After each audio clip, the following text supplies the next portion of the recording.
Ah, yes. As much as I wanted to say that I wasn't hungover yesterday, I was. I was a little bit hungover.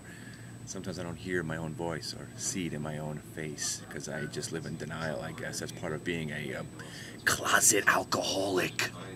Shh. Shh. But it is cool being the way I am. I could party at 39, drinking more than I ever drank before. I could go longer, stay out later. It's like I'm like a vampire. I don't know what it is. I don't need to sleep. I can get up. What am I talking about? It's like I get to work at 10 o'clock, so I mean, it's a little bit give and take. Anyway, talking about Broadcom today. Broadcom, huh? Look at that. Not every stock continues to go up. But let's talk about the market right now. Can you smell it?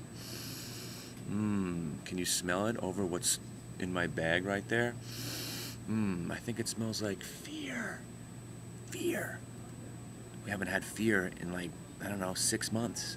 And not just the fear of being left on the sidelines watching all your friends' stocks go up, and as they're laughing and giggling while you're having cocktails and you talk about the stocks that you used to own. Fear that the market actually might sell off. Fear that you might actually lose money in the stock market. Of course, this is only a temporary glitch in the matrix right now. We are pre-programmed. We will hit 18,750 by next December. It's all pre-programmed. Now we're going to spend, I think we're going to spend maybe this time a week or so shaking out some people. But really, there's no need to panic because the Qs are still 56.90. When the Qs are 55.50, little bit of a panic might set in. Or, even worse, Qs at 54.20, which is I think the double bottom that they had back. Let me just get a chart up for you quickly. 54.20 would be the December 31st low of the day, which is pretty much, we started this year off with a bang. Now what we've done also is that, you know how January goes is usually the way the market goes. That's why January was good. So you got to know secretly in the back of your skull that 2011 is already pre-programmed to be a good year, as well as 2012.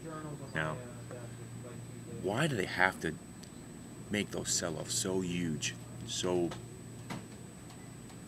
one-day wonders? You know why? Because they want to get it out of the way. Because we're on our way. We're on our way higher. That's why everybody flushes it out one day. The buyers are looking around for what they want to buy. They come back. Next thing you know, 3 or 4 days later, it's like the sell-off never happened. This time I think might be different. Because we are going into March. Remember, I predicted 7 or 8 months ago that we'd run to March expiration. So we're in that zone where I thought we were going to finally sell off. I said the Qs might be around 60 at that point. I mean, all my predictions have come true, which is absurd if you think about it. Remember how stupid I sounded and irresponsible, saying how the market was going to run for 6 months? The Qs were going to be at $60 by March.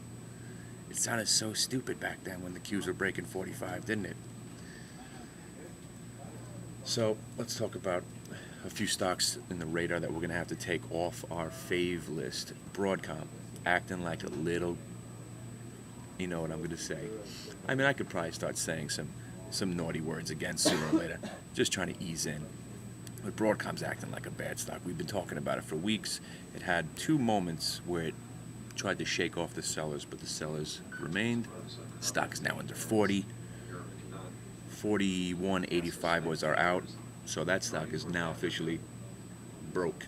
It's gone. We're not looking at it anymore. Zolt yesterday just blew through all sorts of support. It was like the stock didn't have any support. Didn't think this thing would be back under 14 anytime this year. And here we are looking at it at 13.80. So, yeah, sometimes it doesn't always go up all the time. But, and JBL. JBL, I never thought I'd see the stock in the low 20s again.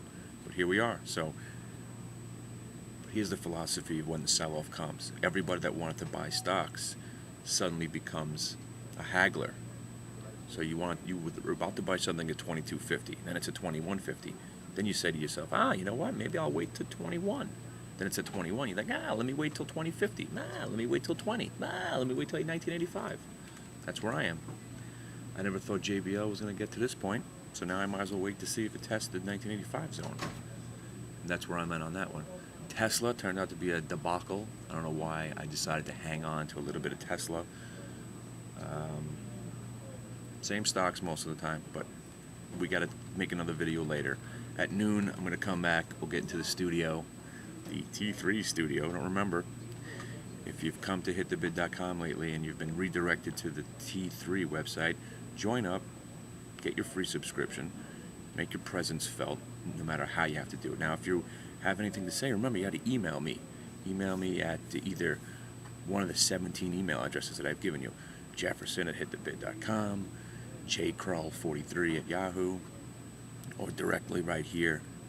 It is K. I don't even know my email address here. Anyway. But the bottom line is, get to the website, get here, see what's going on, because we are growing every single day. I'm very excited about what's going on here. And more importantly, I'm excited about what's going on around me. Met a lot of good people this weekend. I'm very excited. All right, on that note, piss off. I would much prefer Krull.